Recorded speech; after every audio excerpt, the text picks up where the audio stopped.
Alright guys, we're live. So the first thing I like to do is just kind of go over where we're at. Here's the content outline. It's the breakdown of week to week in this course. So here we are today, week number 8, and we're here for review session number 6, covering these 3 lectures: New Zealand Building Code, Project Delivery Methods, and Construction Project Management. I have to still update that. Obviously, assignment 1 has died. It's been deleted due to the second lockdown. Next week, if all goes to plan, we'll be in Alert Level 1, and we'll be back in OGDB 5 in class. Still the same as we started the semester. You guys can, if you wish, watch the live stream and participate via Kahoot remotely. You don't have to physically be in the lecture theater next week, but those who want to go for the chocolates and have a bit of fun in class, please do attend, and it should be fun. So starting next Friday, we'll be back in OGDB 5, and then the same thing for the following week. And then your test is on the 23rd. Remember, it's 6 p.m. in the computer labs, so this will be an invigilated test, again assuming we're back at Alert Level 1, and that could be possible. And there you have it. So without further ado, I'm just going to go on over. Now if there's less than 12 people listening in right now, then you guys are a shoo-in for chocolates. If there's less than 12 entirely, then I'm sorry, I'm not going to give you more than one chocolate. I'll have to give the rest to my kids, who you might be hearing in the background because I told them to be quiet, but they're not being quiet, so there you go. So the first one we're going to hit, as far as Kasoots, this is a discussion question, but we're just going to play it as a tournament just like we normally would. If you guys want to be in for the chocolates, you have to put in your UPI, otherwise I can't really identify you. I'm not going to try to figure anything else out. If it's a UPI, then you're on the top 12, then you're going to get a chocolate. So here are discussion questions for review session number 6.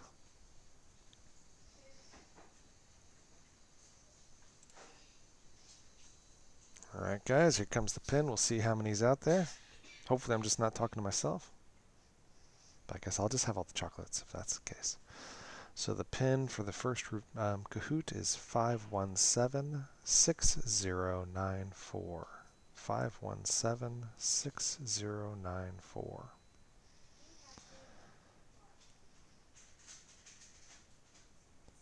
Okay, I'm not alone.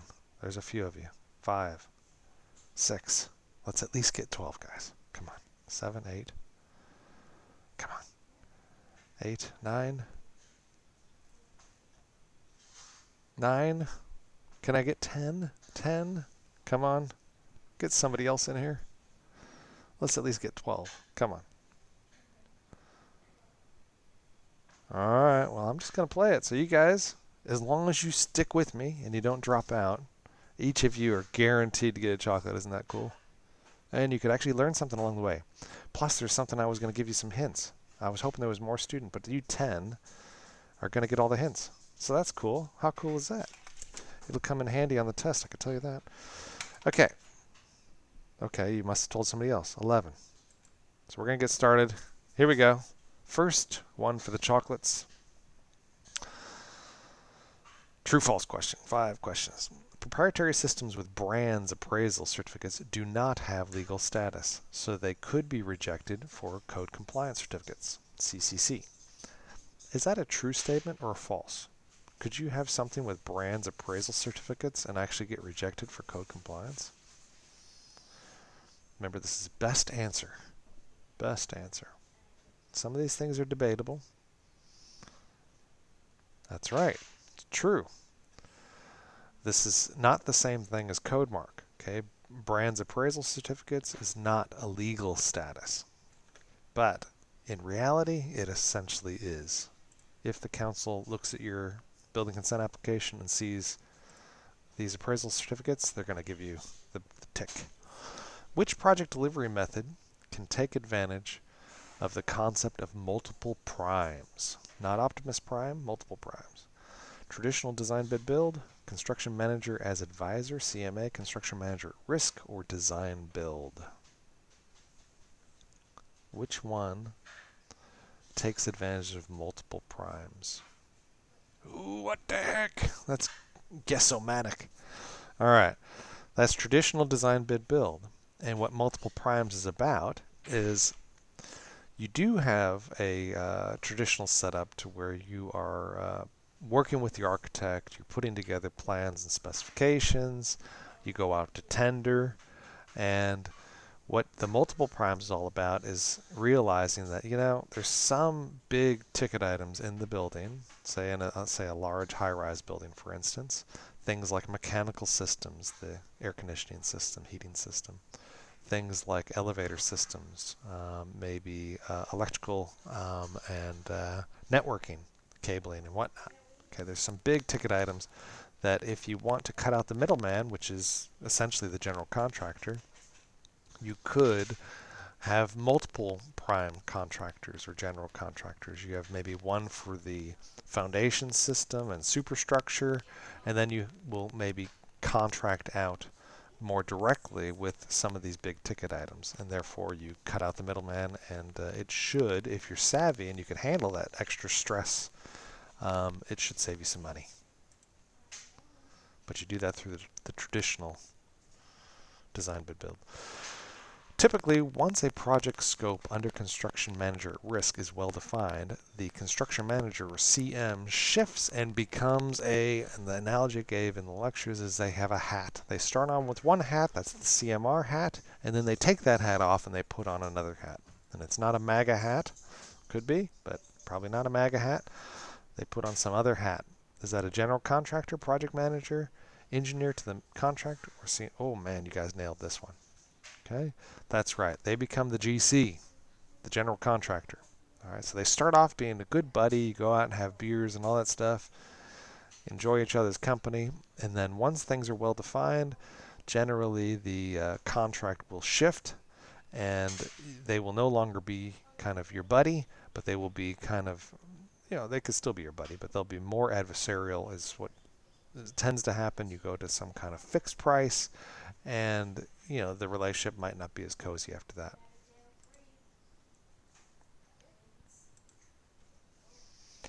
Four of five. Which of the following construction contract types are not suitable for fast track projects? Fixed price, cost reimbursable, guaranteed maximum price. All of these are suitable for fast tracking.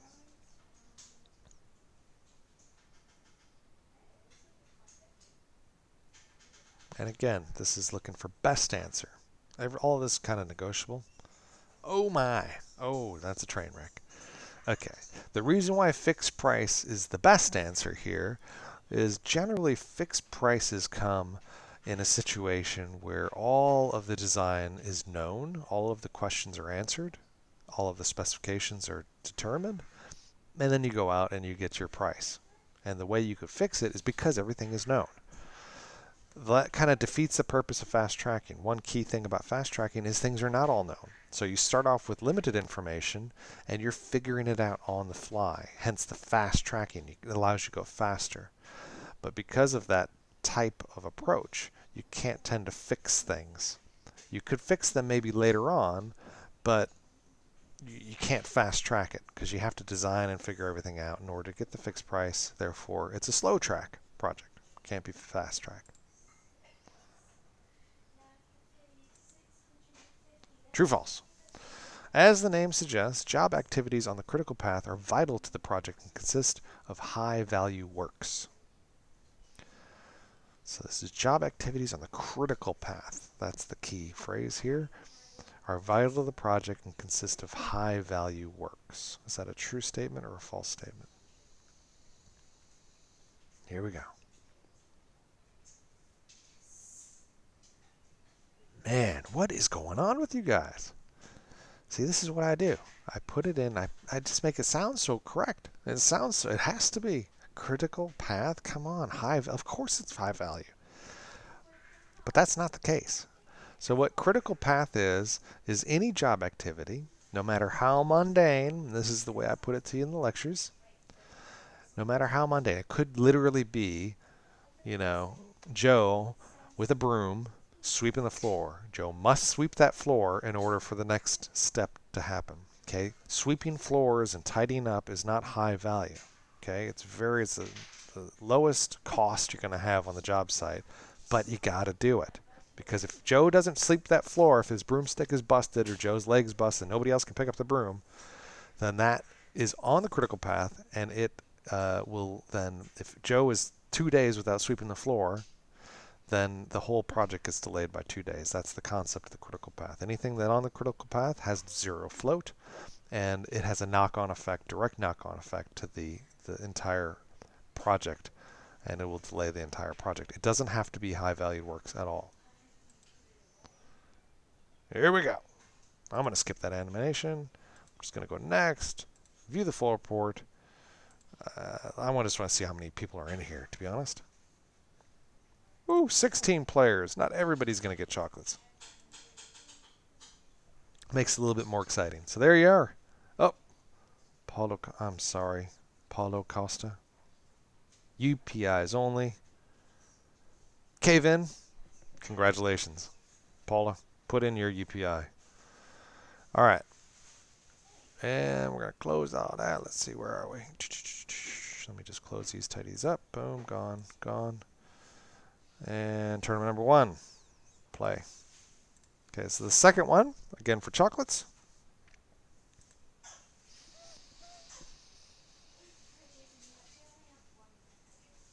Review session number 6, tournament number 1, coming up. Pin 1340957. UPIs only. If you want to have, you can put whatever you want in there. You're just not going to get chocolate. So 1340957.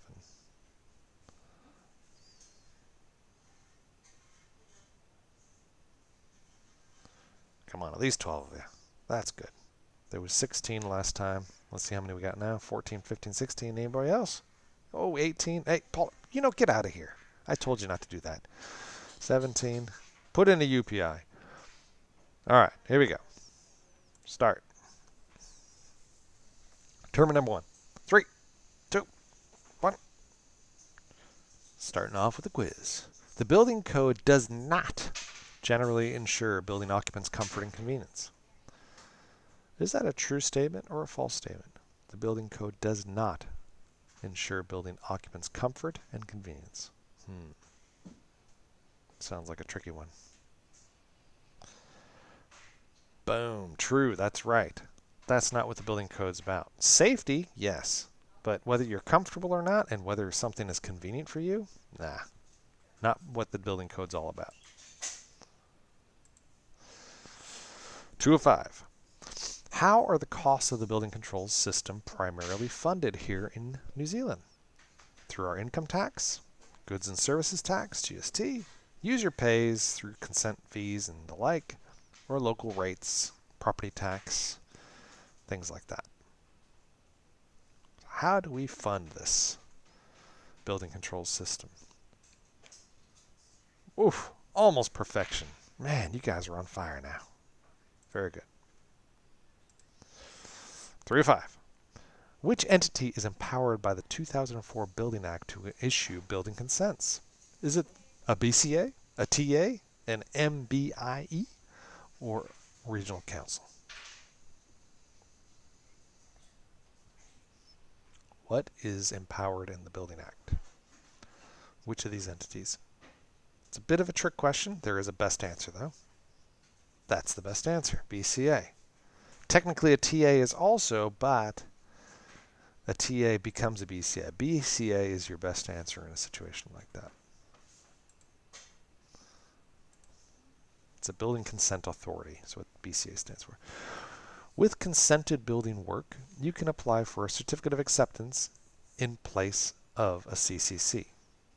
With unconsented building work. Is that a true or a false statement?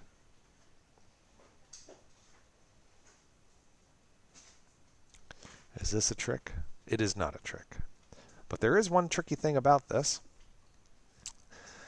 If I say something like consented building work, if you end up getting a building consent, and even if you do something that is, even if you do a building consent and then you go off and you just do it yourself and you shouldn't have done it, or you did something naughty, you can't then get a certificate of acceptance. Certificate of acceptance is only when you have unconsented works entirely. But if you went out and got a building consent, the only way for you to get anything is to go all the way through and get your code compliance. So there's a little bit of fact, but this statement is completely true. Okay, unconsented work, you can't get a certificate of acceptance in lieu of a code compliance. Somebody is on fire. Oh my gosh. Here it is, double points. Oh yeah. An apartment building with an uppermost finished floor height of 9 meters is a category blank building. Oh, well, lordy, lordy, what is that? A category something. I'll give you a hint, it's a number. Category what number building? It's far too much time to have to do this, but if you guys need to, use some resources, this is, it is possible. Here it is. 3, 2, 2. 12, 13 people. Good job. All right. Now, at the beginning of this call, there was only, I think, 10 people at the time. I went ahead and divulged something. I'm going to share something with you guys. Okay.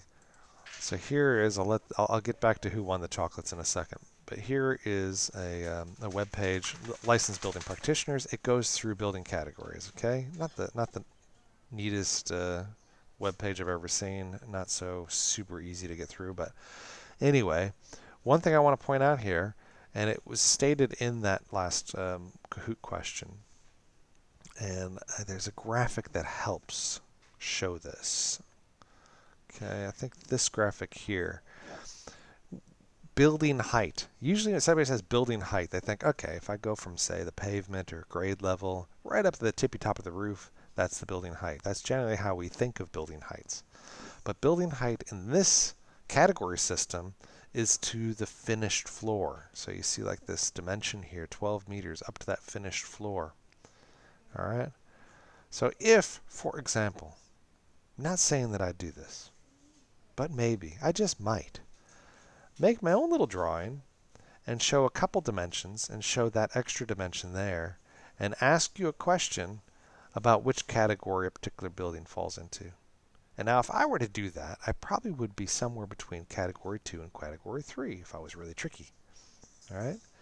So just keep in mind, jot down a little note of building height in the world of licensed building practitioners and the rules around these kind of things is to the finished floor. That's like the platform height of the topmost floor. That's what they define as building height. All right? So keep that noted. All right? And of course, this is going to be recorded and will be available for all those students who didn't actually sit here and attend like you guys did. And if they watch it, that's great for them. If they don't watch it, it's great for you. Okay. Tournament number 2. Last but not... Oh, wait a minute. Oh, my gosh. Sorry, guys. You guys want to see who won? Of course you do.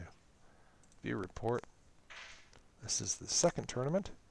18 players now. And there's my top 12. There you are. So, be more. Sorry. Just missed out. You'll get it next time, okay? So, I'm just going to go bang, zap those. Don't need that one anymore. And tournament number 2. Last one for the day. Teach. Classic. Here we go.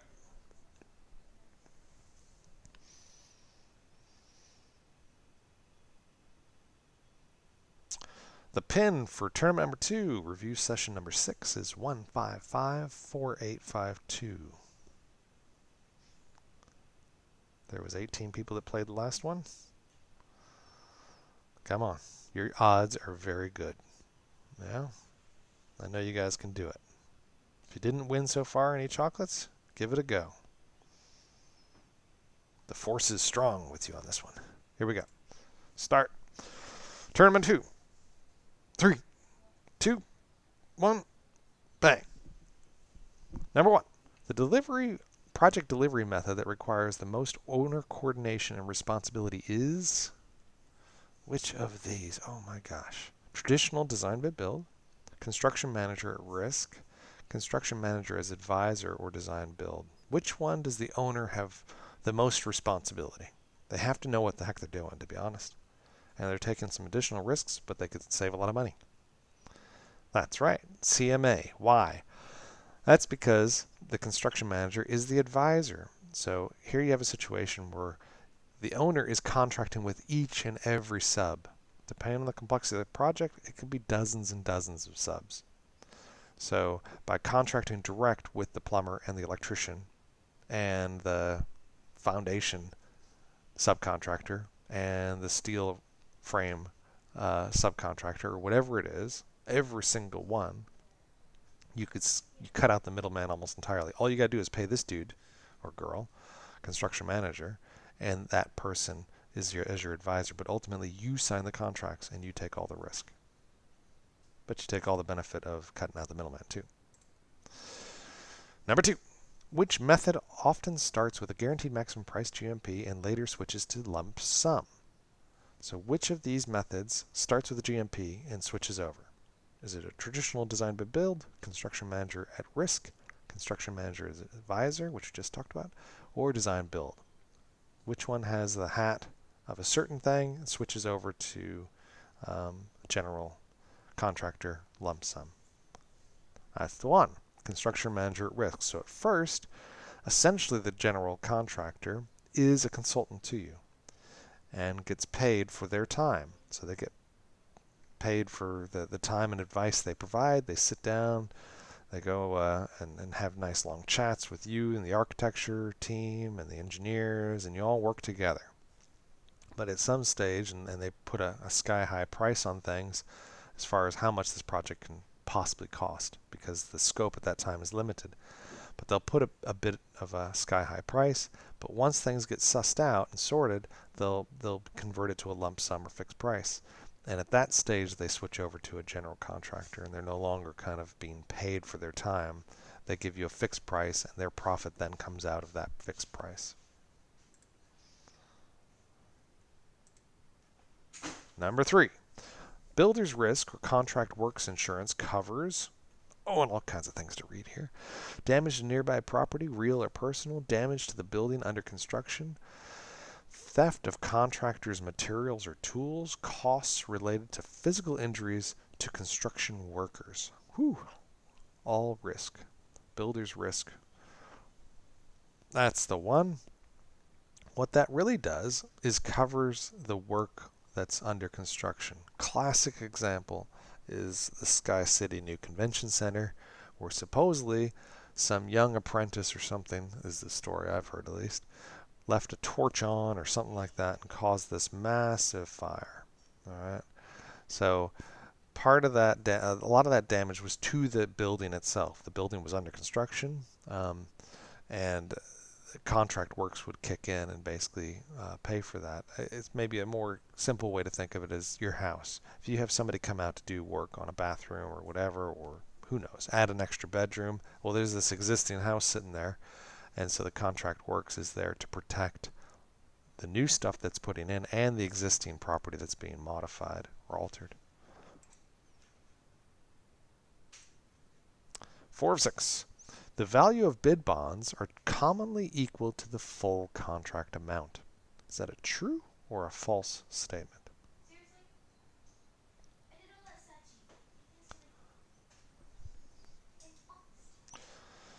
All right. Too much time for this one. Should have made it less.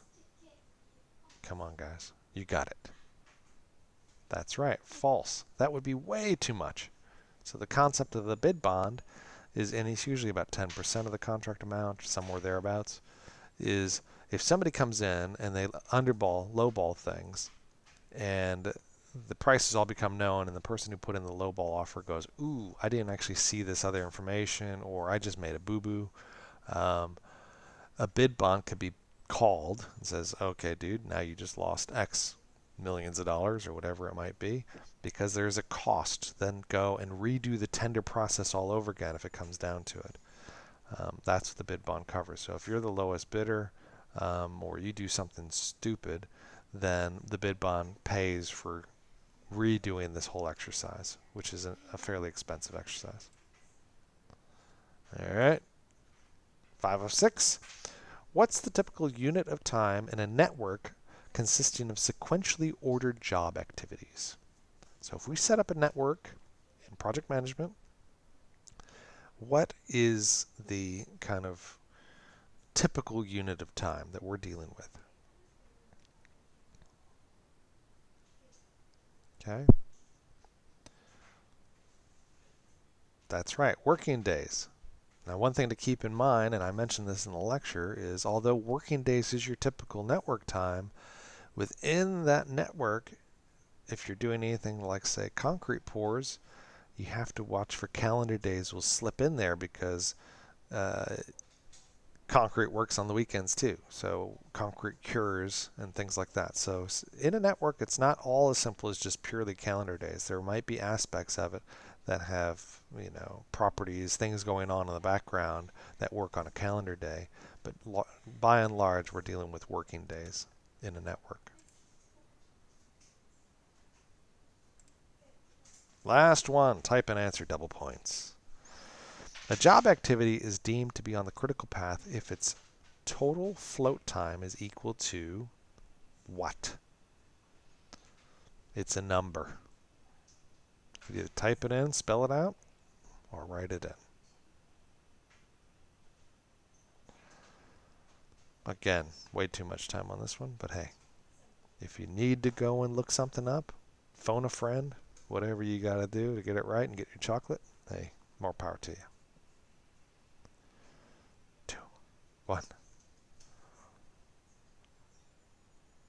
Let's see if you all get it. Can you all get it?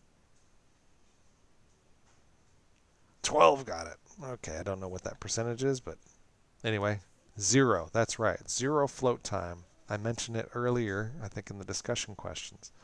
So something becomes on a critical path if there's no leeway, there's no wiggle room in terms of float time. So that means if there's a delay in that job activity, it'll have a direct knock-on effect on all the other activities that follow it.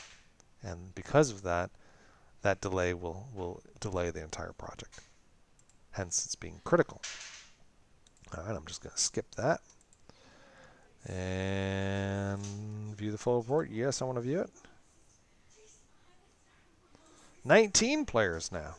And here are your top 12. Congratulations, chocolate winners. There you are. Ricky Martin just missed out. It's okay. I wouldn't have given it to you anyway, Ricky. All right, guys. It was fun. I look forward to seeing you guys in class. It'll be even funner. All right.